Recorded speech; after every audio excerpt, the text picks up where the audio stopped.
May the light of truth overcome all the darkness that lives in our very own minds. Okay, war. Let's go to war. Who isn't scared of war? We all are. You know, it's horrible. Can we do anything about it?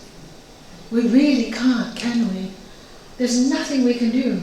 I have people coming to see me thinking about wars all the time. Oh, Nalanie, have you heard about Ukraine? Have you heard about this? And now it's Venezuela, and now it might be Colombia, and how can you let your granddaughter go to South America? I said, hello? My granddaughter wants to go to South America, so in her dream, she'll go. She's been planning for years. I'm not going to put fear into her head. You know, why are you doing all this? You know, all this worry, we don't even know what tomorrow will bring. None of us know. So, what can you do when there's a war? There is something we can do. Sending ray. Pardon? Sending light. Yes. Sending light, sending prayers, and seeing. I make a joke out of this all the time. All the politicians that are causing all this out of greed, may they get so much light that they are blasted out of the world. Give them so much light, you know. We need a new system, and it will happen. I'm convinced of it. People are waking up. We're just going through the transition, so we're seeing all the scary bits. But people are waking up.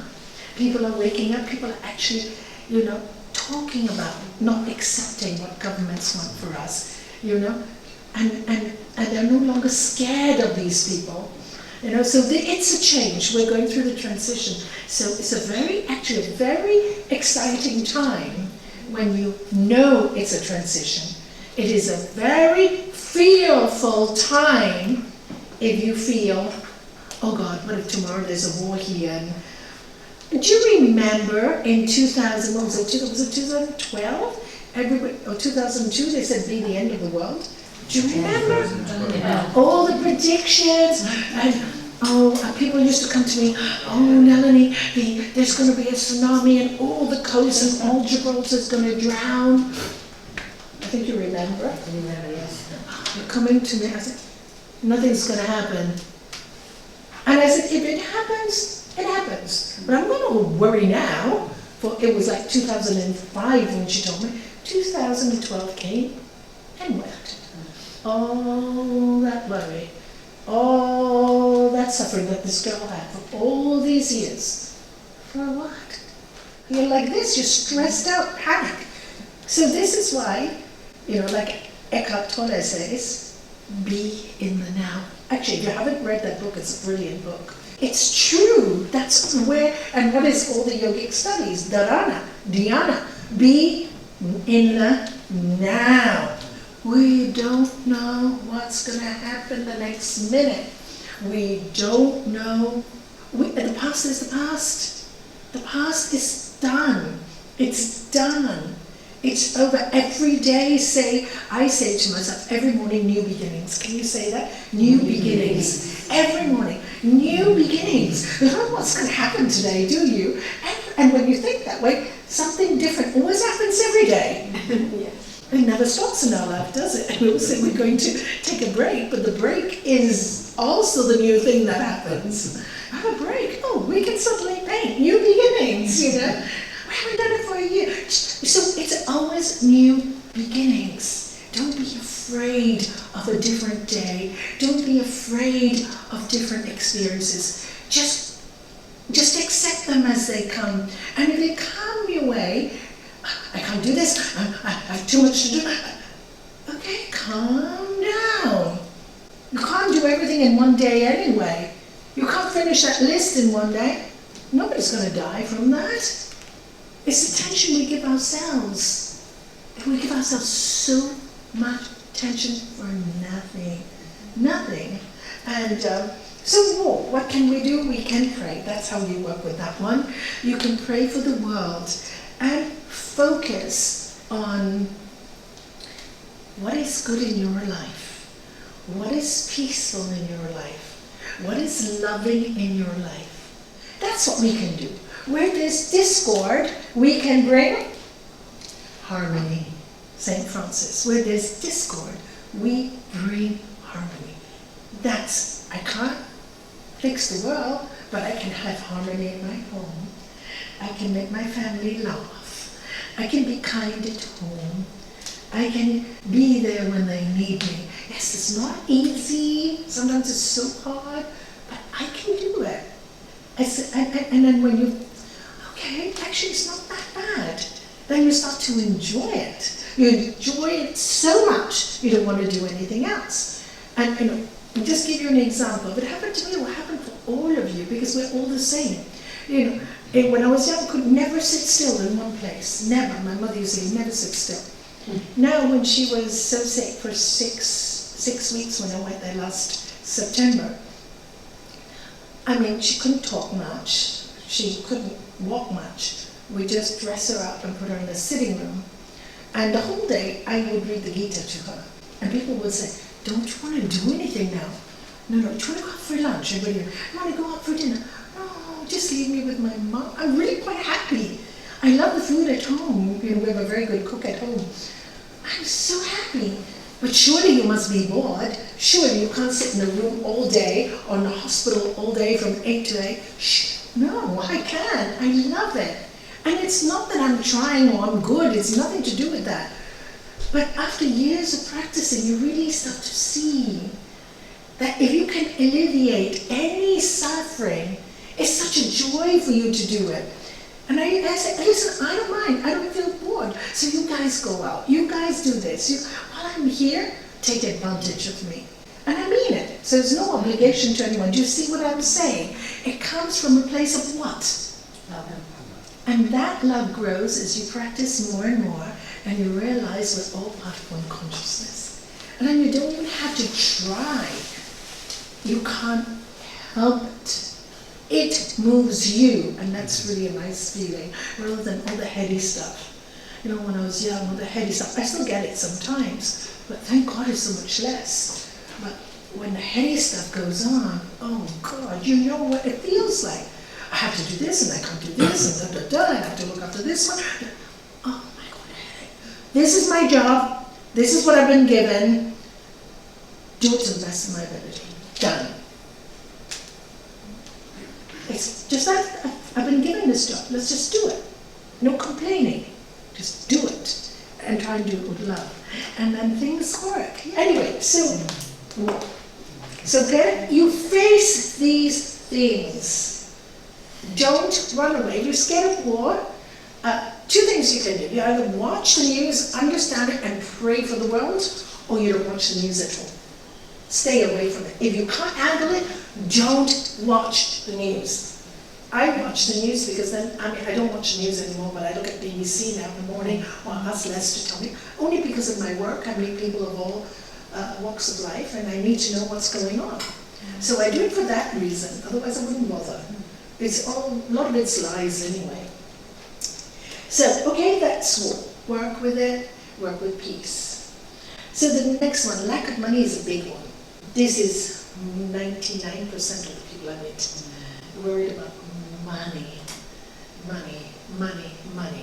And again, put on your wall Gandhi's great saying, God provides our every need. Good girl, you remember it. Provides our every need, not our every greed. And everybody can say that. And when they say, no, Nalanie, you don't understand, don't have enough. Do you have a plate of food? Yes. Do you have a home to stay? Do you have a warm bed?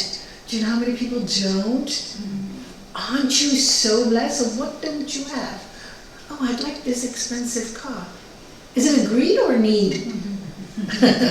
You have a desire, come one day. You can't afford it now. Why are you worrying about every day complaining, I wish I had that car?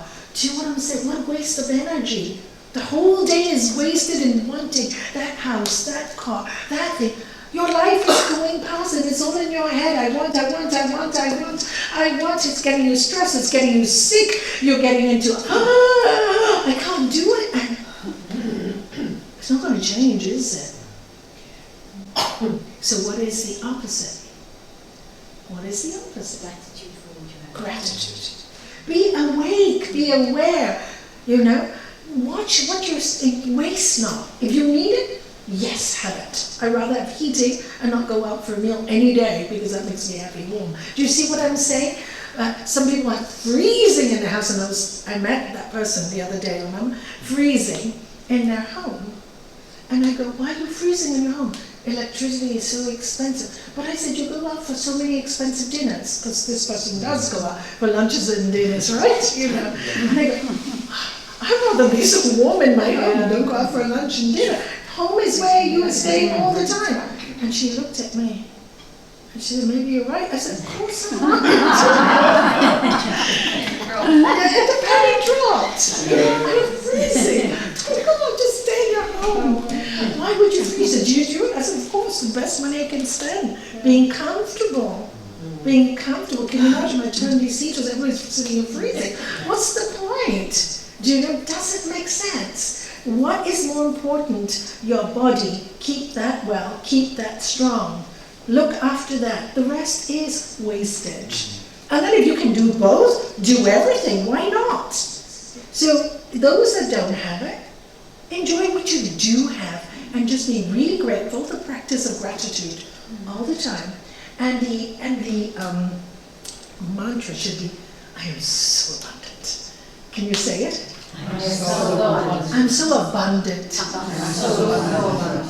abundance, I'm abundant. And if you don't believe it because you've still got worries, just count the things you have. Write a list, like you know, write a list, make a list. Write it down. When you write it down, keep a journal. It is so important because if you see it in black and white, it makes a difference. When you see yourself worrying and you can't get out of that brain stuff, write your worries down. Then say, why am I worried? Look at it. I wrote diaries for years. You know, it's only after my husband died that I stopped writing diaries. But 20 years, so many diaries. You know, and it really does help because when you talk to yourself, you fix yourself. But you have to admit to yourself, what is your weakness? You have to be truthful. You know, I really don't. I feel a bit of jealousy. I don't like this feeling, so what am I going to do about it? What am I going to do about it? And then I thought, what am I jealous of? What am I jealous of? I didn't think I was a jealous person, but I am. I was jealous when people were very intelligent. And then I thought, what a stupid girl you are. If they're smarter than you, go learn from them. Go learn from them.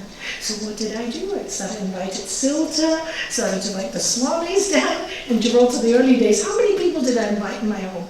I wanted to learn. I just wanted to learn. Soak it in, soak it in, soak it in. And then came a point I didn't feel that anymore. Not at all. Not at all, no more. You know? And also there's no desire to have that kind of learning anymore. It's already here. It's already here. It's already here. So there's no need to do much more. But just be here and now and love every minute of your life. That's all that's left to do. And there are going to be bad days, of course. Accept that. So it's a bad day. It's a bad day. It will pass, won't it? Do you see what I'm saying? We set examples. That's what we need to do. That's all we can do. Set examples. When you set examples and people watch, then they learn. It's the best way to teach. Be the example. We have to be the example. And we can't fear things. So, lack of money, abundance, abundance, abundance, abundance. And if you really have less, then you really need to think, you know, how do I get an extra job? Or do I need to do this? Not complain. I'll have money, da da da da da da. No. Even if you have to clean a car for a day, or clean a house for a day, you'll get some money. It's pride. Do you see? It's pride. But if you want money, you can really make it. Anybody who really wants it will. You just have to be willing to take whatever job. I'm just showing these simple examples so that you can apply it with your life. What stops a good moment? Or what stops a moment that is good but could be stressful, like moving into a new home. Correct? Did I do the right thing? Should I move? Shouldn't I move? Moving is stressful, guys. Accept it's going to be stressful. It is normal. And try and enjoy it. Try and enjoy it. And don't spend so much time making silly decisions. This tile, if you have 40 euros, for example, to spend on a tile, and you've seen one that's 60 that you prefer, but you can't afford the 60, don't even think about it. This is your budget, 40. This is what I'll go for. You get it? You make your decisions simple. But human mind, always greedy. Oh, but if I pay a little bit more, and then 2 months later, oh no, I can't pay the bank. What am I going to do? Buy what you can afford. Don't go over the top. Everybody's overspending. How much do we need? You know, these are things that bring in a lot of fear. You talk about finances, lack of money. That's where it comes from. Overspending, thinking too big. I don't want to do the menial work. But you shouldn't be afraid. If you really want something, go get it. If you can afford it, buy it. If you want to spoil yourself because you're spoiling God. The secret is, don't go over your limit. If you have it, use it. My father taught me that. It's interesting when you look at life. What causes the problem? There is no problem. It's all here in fear, in possessiveness, in wanting. You have the desire. No. You'll get it. If not in this life, the next life. Done. Easy. Why worry about it? Just enjoy this moment. Don't waste it. Don't waste it. Okay, this is how you talk to yourself constantly. Have conversations with yourself. Or as Neil Donald Walsh would call it, conversations with God. United with the source on which the yogis ever learn. Grants desires liberation. Salutations to the Om Kalam. Remember, every desire we have will be fulfilled. It's a promise.